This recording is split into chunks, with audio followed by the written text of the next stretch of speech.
আবার চলে গেলাম বসুন্ধরা কি করে সব দেখতে পাবেন আজকের এই ভিডিওতে। সবাই দেখতে থাকুন পুরো ভিডিওটা।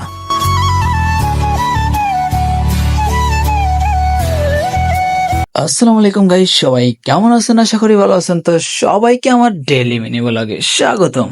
আজকেও বাসা থেকে বেরোয় গেলাম 4টার দিকে, কারণ আজকে যাব আমরা একটু বসুন্ধরা। তো কালকে ভিডিও দিতে পারি নাই, কারণ কালকে কোন জায়গায় ঘুরতে যাইতে পারি নাই, এই কারণে কোনো ভিডিও করতে পারি না, দিতে পারি নাই। তো এর জন্য আমি দুঃখিত। আজকে সেই ভিডিওটা নিয়ে আসলাম। আজকে যাচ্ছি আমরা বসুন্ধরাতে। তো বসুন্ধরা যাওয়ার জন্য চলে আসলাম 10 নম্বর। আর 10 নম্বরে আসার পরে এখানে মেট্রো রেলের জন্য আমরা অপেক্ষা করতেছি। সবকিছু টিকিট কাটার পরে আমরা উপরে এসে মেট্রো রেলের জন্য অপেক্ষা করা শেষ করে এখন চলে আসছে মেট্রো রেল। আর এখন আমরা মেট্রো রেলে উঠে চলে যাবো বসুন্ধরাতে। তো অলরেডি মেট্রো রেলে উঠে গেছি। আর যে পরিমাণ লোক, কারণ সব ঢাকার যেসব মানুষ থাকে সেগুলো আবারও ব্যাক করছে ঢাকায়, এই কারণে প্রচন্ড পরিমাণ লোক। তো তারপর আর কি করার, এর ভিতরে আমরা উঠে গেলাম আর উঠে চলে আসলাম এখন মেট্রো স্টেশনে, যেখানে আর কি নামবো বসুন্ধরাতে যাব। তো সেই সময় নেমে এখন চলে আসলাম বসুন্ধরাতে। আর বসুন্ধরাতেও ভাই প্রচন্ড লোক, কারণ কালকে শুক্রবার আর কালকে হলো বসুন্ধরা খুলেছে। তো এই কারণে প্রচন্ড পরিমাণ লোক, আশেপাশে অনেক লোক। তো তারপরে কি করার, এরই মাঝে চলে গেলাম আমরা বসুন্ধরার ভিতরে গিয়েও দেখি প্রচন্ড লোক। আর আশেপাশে যত মল ছিল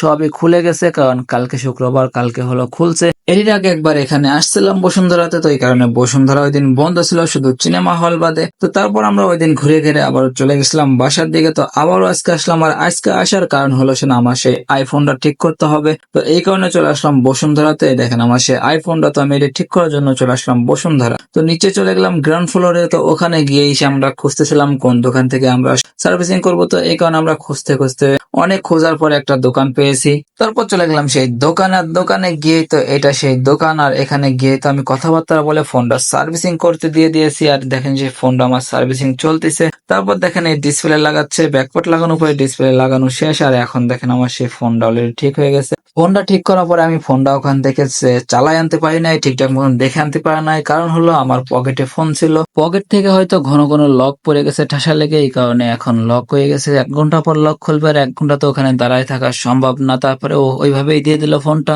তো তারপরে আমি ফোনটা নিয়ে রওনা দিয়ে দিলাম বাসার দিকে। আর এখন চলে আসলাম মেট্রো রেলের এখানে। আর মেট্রো রেল এসে দেখি যে মেট্রো রেল এখানে দাঁড়ায় আছে। আর আমরা অলরেডি মেট্রো রেলে উঠে পড়লাম।